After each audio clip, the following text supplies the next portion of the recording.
Él es Marcos Leona, muchas gracias por acompañarnos, bienvenidos a Son Infinito. Gracias, Horacio. Por ahí estaba leyendo algunos apuntes sobre clarificaciones de conciencia, sobre las fijaciones de la personalidad. Para Leona, ¿qué es la conciencia? La conciencia es aquello que uno puede experimentar, pero no describir porque no tiene componentes. O sea, no es nada. La podemos experimentar, pero no tiene componentes en su pureza. La conciencia es libre como el espacio. Emerge misteriosamente de ella la sabiduría, la perfección, luz, pero no tiene componentes. ¿Y dónde está alojada, dónde está ubicada, dónde se va reacomodando? Todo lo que existe es conciencia manifestada. Conciencia manifestada. En diferentes densidades. Gaseoso, materiales, planetas, reino mineral, reino vegetal, reino animal, humanidad. Cuando usted habla de protoanálisis, ¿de qué está hablando? La palabra protoanálisis la acuñó Oscar Ichazo, el descubridor de los parámetros de la psique y del proceso humano visto con parámetros desde un punto de vista científico, ¿ya? Entonces el análisis básico de los componentes de la psique y cómo procesan todos los componentes de la psique lo llama él protoanálisis o análisis fundamental. ¿Y la personalidad cuánto tiene que ver? La personalidad es lo que nos impide a nosotros ser esenciales. La personalidad. La personalidad es precisamente lo que a nosotros nos hace darnos vuelta en un mundo que no tiene más realidad que aquello en lo que nosotros creemos o negamos. ¿Y por qué insisten en un largo rato de nuestra vida que hay que armar una personalidad para ser diferente, distinto? Porque estamos en una cultura sumamente ignorante, me quedo más tranquilo, de competencia, ¿ya? En que se piensa de que hay que rivalizar, ¿no? Y hay que tratar de tener ganancias materiales lo más rápidamente posible y una estabilidad, en fin, económica, ojalá emocional, ¿ya? ¿Y es precisamente la personalidad quien me ayuda a lograrlo, a obtenerlo? La personalidad es el ego. El ego. ¿Ya?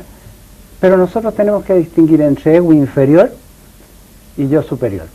A ver, uno y otro. Ya. El ego inferior es conciencia manifestada en nosotros que se apega a cosas que no son reales. Por ejemplo, mi conciencia se apega al nombre mío. Entonces, cuando dicen Marcos, yo digo, ese soy yo. Y a lo mejor hay otro Marcos al lado. Claro, o sea que el nombre no es lo que está representando mi ser esencial. Claro. ¿Ya? También nos identificamos con los oficios y con las situaciones que nos tocan en la vida. Entonces yo digo, yo soy padre, yo soy hijo, yo soy estudiante, yo soy ingeniero, ¿ya? Incluso uno puede decir yo soy un buscador espiritual. Pero ¿Ese es Marcos? ¿Sí?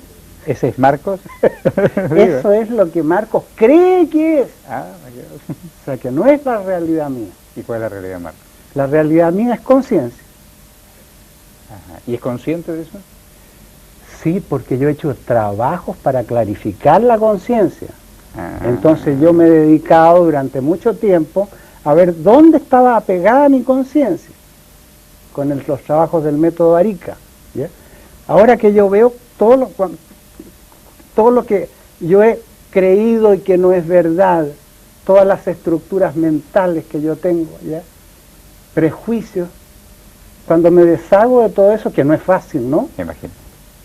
Queda la conciencia pura, y al quedar pura, queda como un espejo. Al quedar como un espejo, la realidad se refleja en la conciencia.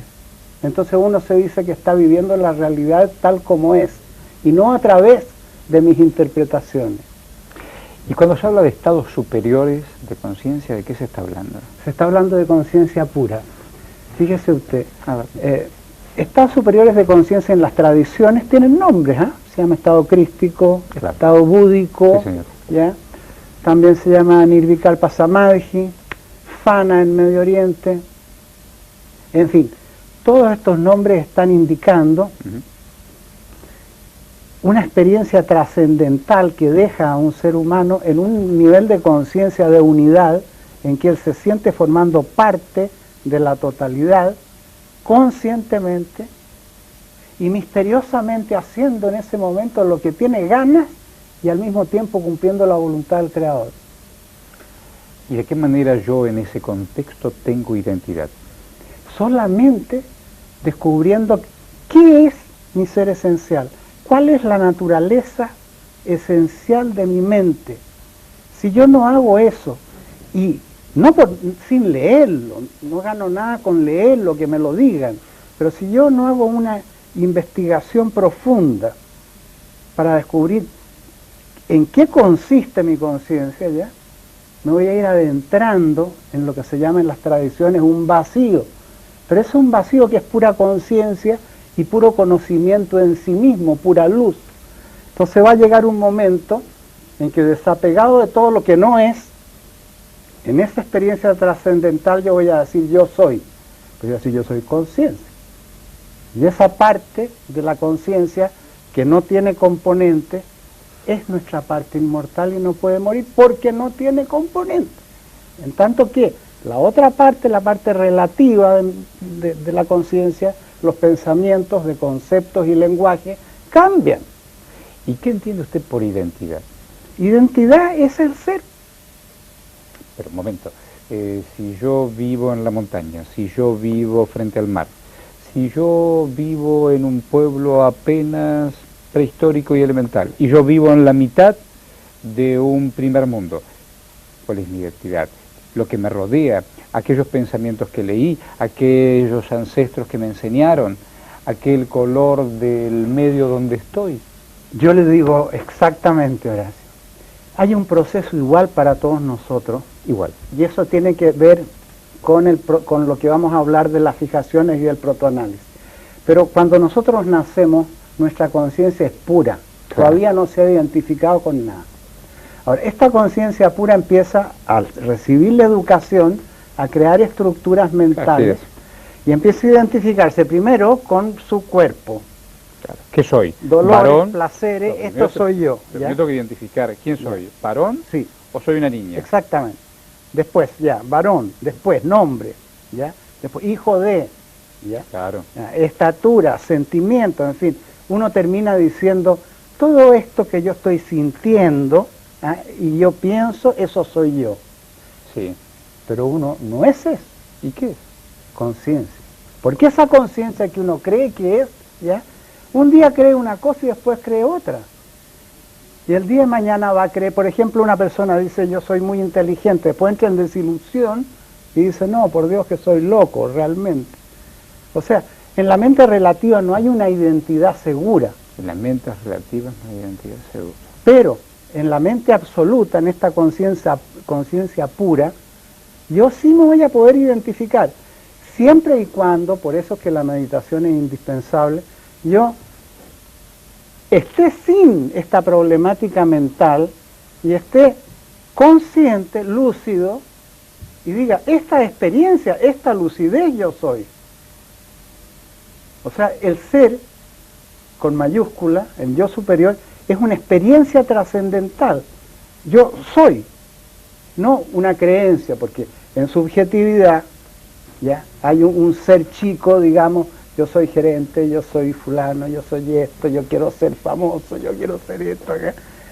Pero no corresponde a nuestra esencialidad. Seguro que no. Ahora, esto, hay una forma de trabajar esto, y yo lo he trabajado con una aproximación científica, en el sentido de tener parámetros. Parámetros son medidas. Entonces, nosotros decimos en los trabajos que yo he hecho, a ver, ¿cuáles son mis desequilibrios en el instinto de conservación mío?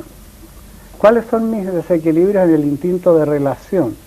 ¿Cuáles son mis desequilibrios en el instinto de adaptación? Cuando los encuentro, me doy cuenta que he estado como mentalmente obsesionado defendiendo ciertas áreas que no me daba cuenta, y ahora sí me estoy dando cuenta de cuáles son. Entonces, al darme cuenta desaparecen, pero al darme cuenta desaparecen. Si no me doy cuenta, no desaparecen. Les Marco Liona. Ya venimos.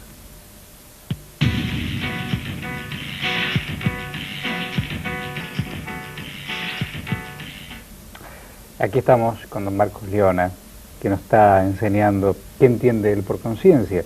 Y por ahí estaba leyendo que todos los sistemas están basados en que cada individuo tiene 3 fijaciones. ¿Cuáles son? Sí. En realidad, nosotros podemos tener 9 tenemos 9 componentes en la psique, pero acá quisiera yo dejar en claro, fisiológicamente hablando, o sea, para no hablar en el aire. Los 3 instintos están representados por sistemas. Entonces tenemos un sistema alimentario digestivo, que es el especializado en conservación, un sistema cardiovascular y sanguíneo, que es el especializado en la relación, y un sistema nervioso central especializado en la adaptación, ¿no? Además hay 4 funciones y 2 polos, pero de estos 3 primeros instintos tenemos que aclarar lo siguiente. Si yo estuviera totalmente clarificado, esos instintos funcionarían con toda su velocidad y tienen millones y millones de años porque son producto de toda la humanidad, el instinto de conservación. ¿Cómo conservarse? ¿Ya? Pero ¿qué es lo que pasa? Los animales actúan directamente propulsados por el instinto. Así es. Pero nosotros los seres humanos degradamos el instinto en razón. Entonces nos conservamos con la razón. En un momento empezamos a decir, ¿qué tengo que hacer? ¿Cómo gano plata? ¿Dónde hago esto? Tiene una vía racional para conservar.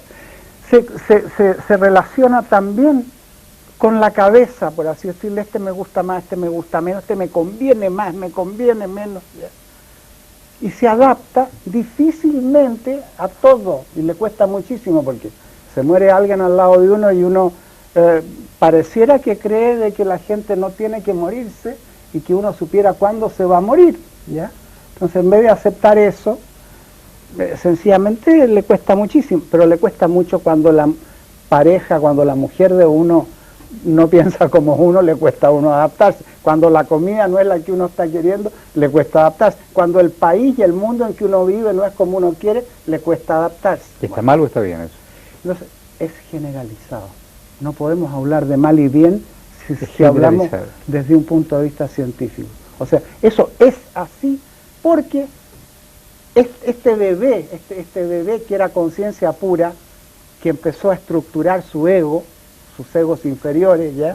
Uno de conservación, otro de relación y otro de adaptación, con nombre. El de conservación se llama ego histórico, en el sentido que uno siempre anda pensando, ¿qué pasó? Pero vamos, hagamos tal cosa. No, porque ya fui la otra vez, me fue muy mal, y en fin, uno recela del futuro. Recela del futuro. Ese es el de conservación. Hay otro ego de relación, que es el ego imagen. Entonces, es toda la carga que llevo yo y todo, por estar siempre esforzándome por aparecer como yo quiero que me vean los demás. Cuidado que me vayan a ver en alguna actitud que no sea la que yo quiero que me vean ellos, pero eso se llama ego imagen. Y después hay un ego práctico que anda siempre preocupado de hacer cosas, ¿ya? Que es el ego del desequilibrio de la adaptación. Pero lo interesante es esto, que si uno hace un trabajo para reconocer estos egos y salir de ellos, y si uno hace después un trabajo para reconocer en qué puntos ha estado fijado y para poder salir de ellos, entonces es como hablar del blanco y negro, digamos. Uno tiene que tirar una raya. De aquí para abajo había estado fijado, actuando mecánicamente toda su vida. Puede ser un excelente profesional la persona, puede ser una persona, un buen padre con las mejores intenciones, pero él no sabe lo que es, no sabe qué es conciencia, él cree cosas de él y de los demás, está en subjetividad y tiene esta fijación. ¿Y quién nos confirma la identidad? La identidad, la experiencia solamente. No hay aquí, no hay cómo hacerle la cabeza a nadie. No. Aquí es nada más, la verdadera experiencia espiritual es lo único. ¿No hay ningún espejo? Un mapa, pues, un mapa, una ayuda, eso es lo que tiene el sistema Arica. Un mapa. Un mapa para guiarse. ¿Qué es el ser humano?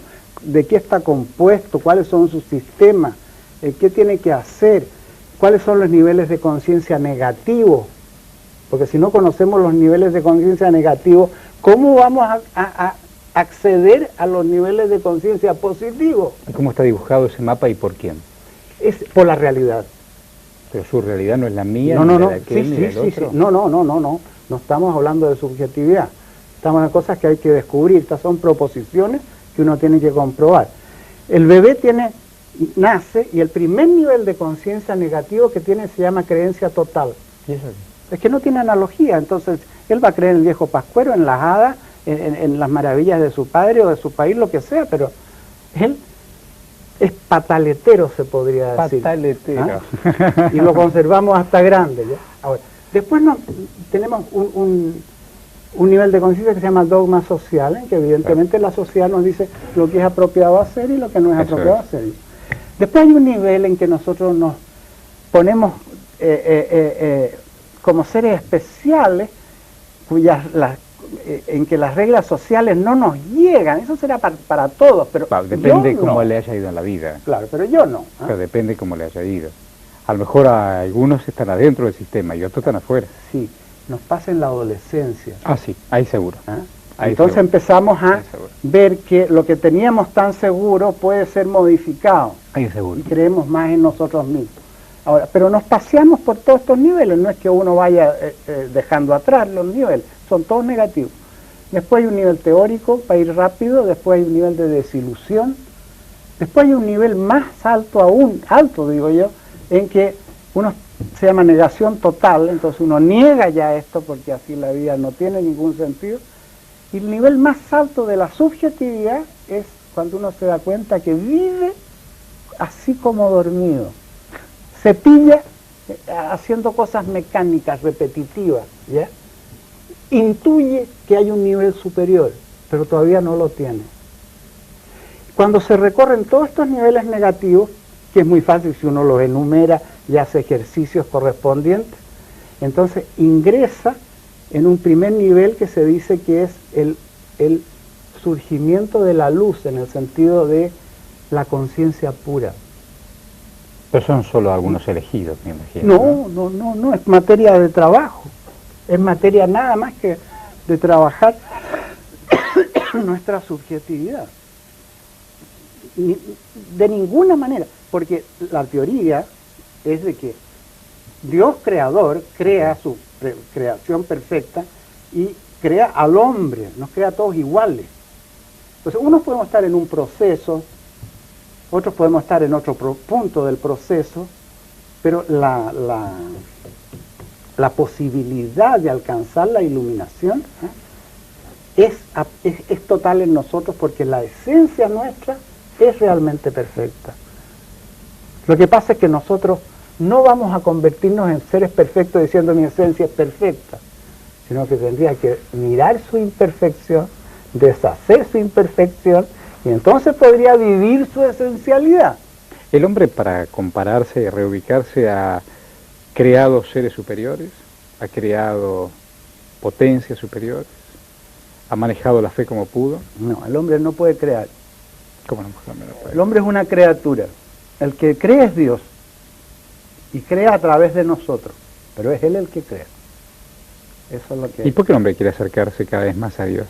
¿Porque quiere ser Dios? Pero aquí hay la respuesta es muy linda.